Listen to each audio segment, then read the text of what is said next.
Let us pray in the name of the Father, and of the Son, and of the Holy Spirit. Amen. O Jesus, through the Immaculate Heart of Mary, I offer you my prayers, works, joys, and sufferings on this day for all the intentions of your Sacred Heart, in union with the holy sacrifice of the Mass throughout the world, in reparation for my sins, for the intentions of all my relatives and friends, and in particular for the intentions of the Holy Father. Amen. Let us pray for the intentions of the Holy Father for the month of October. For the Synod, we pray for the Church that she may adopt listening and dialogue as a lifestyle at every level and allow herself to be guided by the Holy Spirit towards the peripheries of the world. Our Father, who art in heaven, hallowed be thy name. Thy kingdom come, thy will be done, on earth as it is in heaven. Give us this day our daily bread, and forgive us our trespasses, as we forgive those who trespass against us. And lead us not into temptation, but deliver us from evil. Amen. Hail Mary, full of grace, the Lord is with you. Blessed are you amongst women, and blessed is the fruit of thy womb, Jesus. Holy Mary, Mother of God, pray for us sinners, now and at the hour of our death. Amen. Glory be to the Father, and to the Son, and to the Holy Spirit, as it was in the beginning, is now, and ever shall be, world without end. Amen. My dear friends, as we spend this time with the Lord, as we begin a new day, let us ask the Lord to give us all the graces that we may require for this day. Today may be a day where we may have to face a lot of challenges. There may be some unfinished work which needs to be completed. And for all this, we need the grace of the Lord. We need strength. We need confidence. And therefore, Lord, as we spend this time with you, we ask you to give us the graces that we require. Also give us the patience that we may need, so that whatever task we do today, it may be done according to your will. You always have a plan for us, and everything, whatever happens, is according to your plan. Lord, today help us to realize the plan that you have for us. My dear friends, on many occasions, we forget to thank the Lord for all the things that He does for us. Sometimes it could be because we are caught up with our activities because of our busy schedule. On other occasions, it could be because we do not recognize the Lord working in our lives through these activities. And therefore today, as we begin today's morning prayer, let us begin on this note by asking the Lord, Lord, help us to see your works, to see your hand in the various activities of our lives. And therefore, let us begin by thanking the Lord for all the graces that we have received right from the time of our birth till now, and for all the graces that we will continue to receive in the future. Lord, first and foremost, we thank you for the gift of life. We thank you for all the talents, the abilities that you have given us. And we thank you for molding us, being there with us at every step of the way.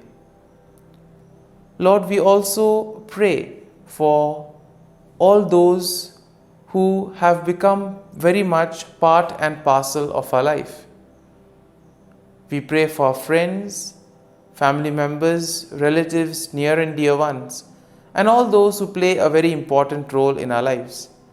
And therefore, Lord, we ask you that bless them at every step of the way. They have guided us, they have made us who we are. It is because of their hard work, their time and dedication that we have become who we are. And therefore, Lord, we ask you to bless all their endeavors and give them the graces that they may require. Lord, we also thank you for all the activities that have gone by, for guiding us, for protecting us. Most importantly, we thank you for the gift of this day, a day that may have its challenges. And therefore, Lord, we ask you to be with us, to guide us, and to protect us.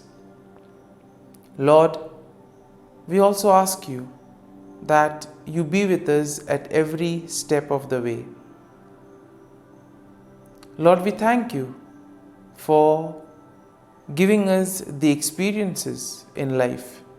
There may have been many experiences which may have been good, which we may want to cherish. But there may also be those experiences which may be very hard. But these experiences have taught us a lot in life. Therefore, Lord, we thank you for these good and not so good experiences. Lord, we thank you for every opportunity that you have given us to make use of our talents, to make use of our gifts, not only for ourselves but also for the betterment of others. And therefore, Lord, as we offer you this day, we ask that you may be present in whatever we do, in all our endeavors. And my dear friends, let us now close our eyes at this moment and let us praise the Lord for giving us the gift of another day. He has woken us up this morning. He has given us good health. He has kept us in His love. At every moment, His gaze is upon us. Our Lord never abandons us. He loves us. He is there to guide and protect us. And for all this, Lord, we thank you. We praise you and we glorify you. My dear friends, let this day be a day of joy and blessings in the name of our Lord Jesus Christ. My dear friends, today we shall reflect on Psalm 61.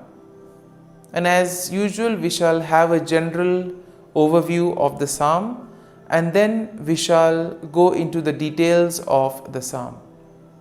Now, Psalm 61 is a psalm of David expressing his cry for help and his trust in God's refuge and protection. And therefore, in a way, Psalm 61 can be divided into three main sections. The first section will include a plea for God's attention and assistance, and this we can find in verses 1 to 2. Now, in verses 3 to 4, we will find a declaration of trust in God's shelter and faithfulness. And then finally, in verses 5 to 8, we see that there is a vow to praise God and fulfill vows in the presence of the Lord. And therefore, we see that verse 1 begins, "Hear my cry, O God, attend to my prayer." And therefore, in this opening verse, we see that David earnestly calls out to God, seeking his attention and imploring him to listen to his cry for help. And now we'll see that this will set the tone for the psalm as a heartfelt plea for God's protection. Now, in verse 2, we see that it begins, "From the end of the earth I will cry to you. When my heart is overwhelmed, lead me to the rock that is higher than I." Here we see that David expresses his desperation and he acknowledges the fact that his overwhelmed heart is something that needs attention. Now, he recognizes his needs for God's guidance, and therefore he asks to be led to the rock, symbolizing a place of safety and security. And therefore, when he considers this whole scenario of the rock, he considers the rock to be a place or a situation that is higher and stronger than his current situation. So therefore, the rock becomes a kind of a shelter, a kind of a protection for him. Now, in our day-to-day lives, we also will realize that when things do not go according to plan, we also need some kind of refuge. We need something that will be there to give us confidence, to guide us. And similarly here, the Lord becomes the rock for David. Now in verses 3 to 4, we see, "For you have been a shelter for me, a strong tower from my enemy. I will abide in your tabernacle forever. I will trust in the shelter of your wings." And we see that here David reflects on his past experience of finding refuge and protection in God. He therefore describes God as a shelter, a strong tower, and the one who provides a safe place under his wings. Now David affirms his commitment to dwell in God's presence forever and to place his trust in his protective care. Now in verses 5 to 6, we see, "For you, O God, have heard my vows. You have given me the heritage of those who fear your name. You will prolong the king's life, his years as many generations." And here David expresses his gratitude and his confidence in God's faithfulness. He acknowledges that God has heard his vows and has granted him a share in the heritage of those who fear God's name. Therefore, David believes that God will extend his life and bless him with long-lasting kingship. And then finally in verses 7 to 8, "He shall abide before God forever. O prepare mercy and truth, which may preserve him.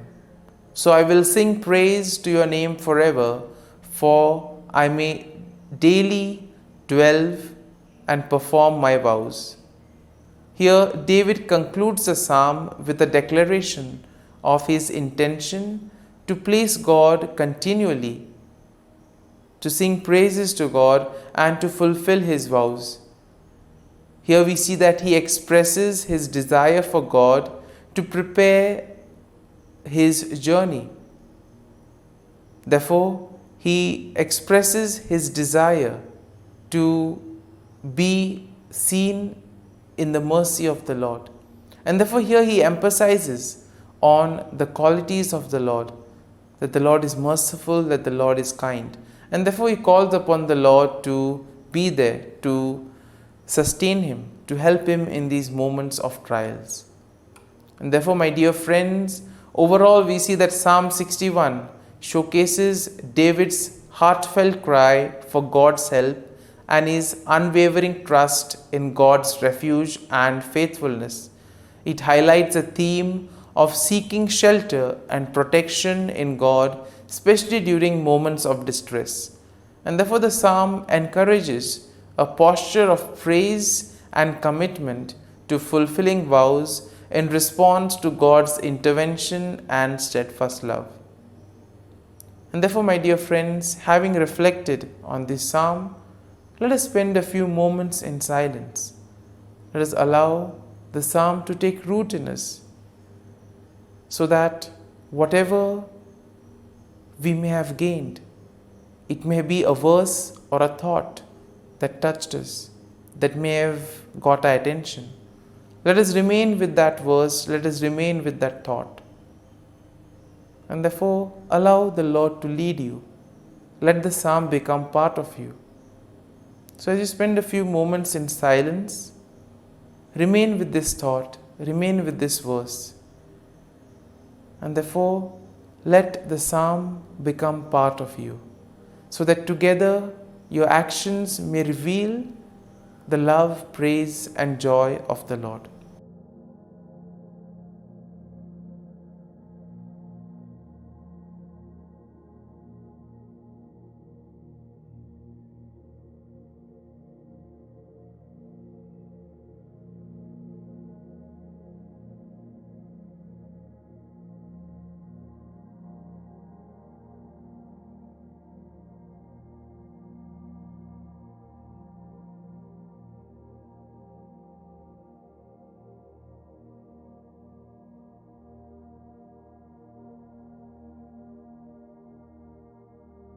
Prayer to Saint Michael the Archangel for protection.